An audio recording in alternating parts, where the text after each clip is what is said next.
Commodities, though, because the commodity market is on fire. Gold is hitting all-time highs. I'll tell you, silver is also hitting record numbers as well. So we're going to go out via Skype, believe it or not, to David Morgan, founder of silverinvestor.com.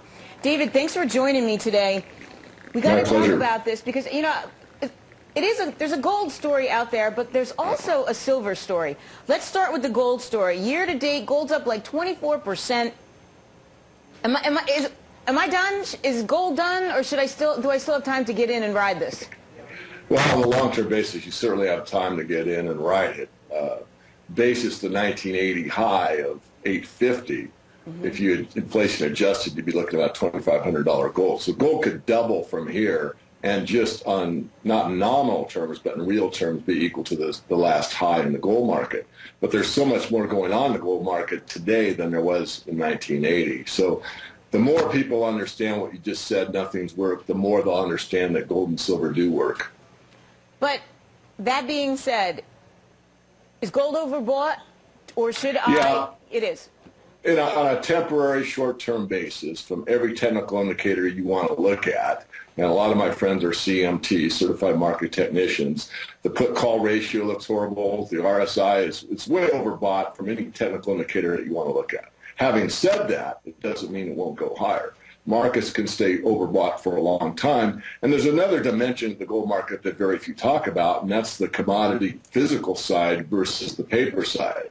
So if someone is out there lurking around that really wants to take a nice whack out of the physical gold market and or the physical silver market, they may be in the paper price at, say, $18, $50, $19 silver, and all of a sudden it's 21, and they say, that $19 silver I bought 2 months ago, I want it. Please deliver it. Now, I'm not saying that's going to happen. I'm just saying the possibility exists.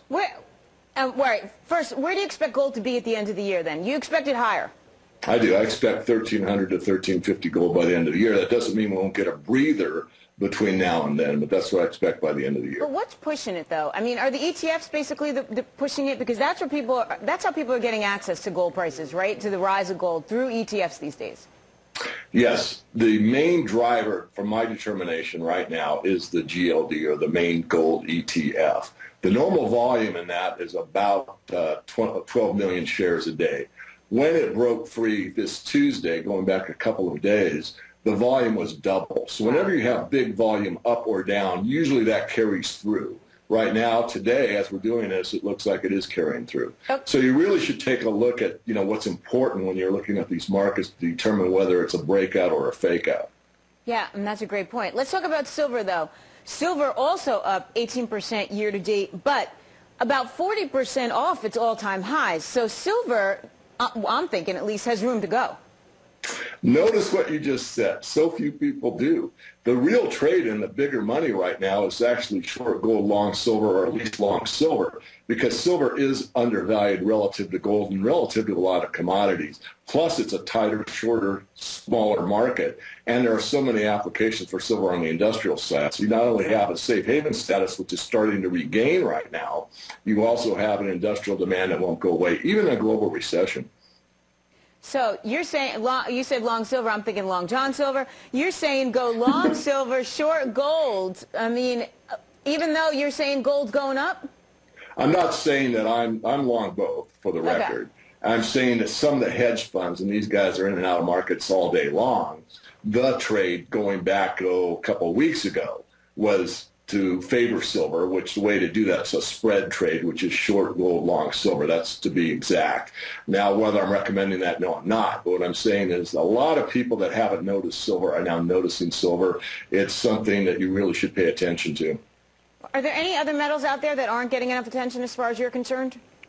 Well, I mean, the other white metals never get noticed much. Platinum, palladium, they're extremely thin markets, pretty much all industrial use, but they're even tagging along on this rally as well. At least, though, to me, it makes sense. I just don't get the gold thing because, to me, what do you do with it? It's a block of gold is a doorstop in your house.